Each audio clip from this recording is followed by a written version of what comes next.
Hey guys, welcome back to TechMan. Today, let me show you Quicken Classic Business and Personal Tutorial.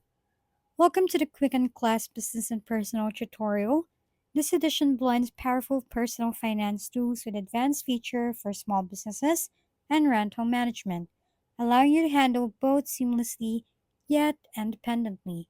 It's compatible with Windows and Mac, supporting local data storage, plus mobile or web sync. To get started, simply download and install Quicken from your browser, then choose whether to sync with mobile or web for added flexibility.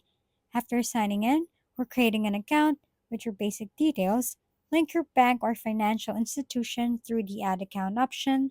Once set up, your dashboard's Home tab will give you a clear overview of your net worth, budget, spending, bills, and alerts.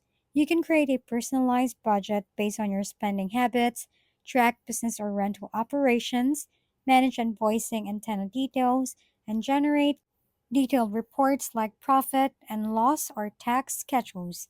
For a deeper dive into its full capabilities, visit Quicken's website and explore the complete list of features at your fingertips. If we've been helpful, kindly give us a thumbs up and don't forget to hit the subscribe and bell button for more contents.